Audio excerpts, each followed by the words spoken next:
Dan kita akan membahasnya bersama dengan Pak Rilwan Syahril yang merupakan korban dari pembacokan wali murid. Selamat malam Pak Rilwan. Selamat malam Pak. Ya. Pak Rilwan, bagaimana keadaan Anda? Alhamdulillah mulai membaik. Oke, lukanya di bagian mana saja Pak? Di lengan kiri ya Pak. Oke, Pak, ini tentu saja sangat mengejutkan ya bahwa Anda diserang oleh wali murid hanya gara-gara menyentil telinga murid Anda yang berkelahi, Pak. Bagaimana ceritanya, Pak? Nah, itu anak-anak itu kan berkelahi, terus saya lerai, terus dari situ salah satu itu kawannya itu kan lari, terus dikejar. Nah, sudah dikejar ngajak berantem lagi. Nah, datanglah saya di situ, saya sentir telinganya. Setelah itu saya suruh masuk ke dalam kelas. Nah, sudah itu saya nyuruh anaknya kawannya itu ke kantor. Saya masuk ke kelas lagi, anak itu sudah melarikan diri pulang ke rumah. Oke. Ya. Anak tersebut pulang ke rumah dengan kondisi menangis atau seperti apa, Pak? Kalau dengar cerita dari kawan, kondisinya menangis, Pak. Oke. Pak, tentu juga kita pasti bertanya-tanya ya Pak ya, bahwa ini tidak bisa diterima bahwa pembacokan ini satu hal yang harus ditindak hukum. Tapi sampai pada akhirnya hukuman menyentil telinga murid itu diambil oleh Anda sebagai kepala sekolah ini karena memang anak ini bandel banget atau seperti apa Pak? Sebetulnya anak itu kan bandel sih Pak. Nah jadi saya itu kan mengasihkan peringatan gitu, jangan berantem lagi.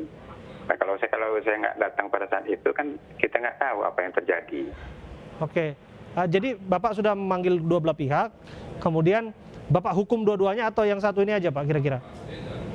Ya dua-duanya, orang itu sebetulnya kan berempat. Nah tapi dua yang berantem, nah yang tiga itu setelah saya itu suruh ke kantor, sudah saya kasih nasihat, tapi yang satunya ini yang pulang ke rumah, kami tunggu-tunggu kok nggak datang-datang gitu Pak. Oke. Kalau zaman dulu sih Pak, saya sering disentil telinga sih, itu hal yang biasa ya Pak ya. Tapi zaman sekarang nampaknya udah berubah begitu Pak. Tapi bagaimana Bapak menjelaskan bahwa yang Bapak lakukan ini tujuannya untuk mendidik Pak sebetulnya, bahwa tidak ada niat lain selain bahwa untuk mendidik. Tapi pada akhirnya kok tiba-tiba Anda pernah terbayangkan tidak bahwa sampai orang tuanya datang terus bawa senjata aja membacok Bapak? Tidak pernah terbayangkan Pak. Bapak kenal sama orang yang menyerang Bapak? Kenal. Oh kenal ya Pak ya? Tapi kok sampai tega begitu Pak? Ya yang jelas mungkin hilaf apa nggak tahu.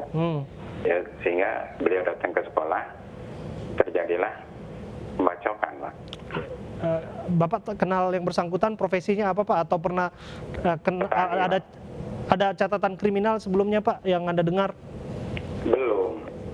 Oke, baik. Pak, harapan Bapak tentu saja Pak bahwa ini kan tidak akan terulang Pak. Di institusi pendidikan, Bapak adalah orang yang bertanggung jawab mendidik anak didik Anda supaya berhasil kemudian hari. Tapi di sisi lain tidak boleh dicontoh perbuatan-perbuatan serupa, berkelahi bahkan sampai gurunya dibacok, kepala sekolah dibacok, itu jangan sampai terulang kembali Pak. Bagaimana memastikan peristiwa ini tidak akan terulang kembali? Yaitu yang akan kami lakukan, kami selalu koordinasi dengan dinas terkait untuk mencari solusi bagaimana caranya supaya ini hanya cukup menimpa dengan diri saya sendiri ya Pak. Oke. Artinya tidak pernah kejadian serupa terjadi ya Pak bagi guru lain atau barangkali sekolah-sekolah lain?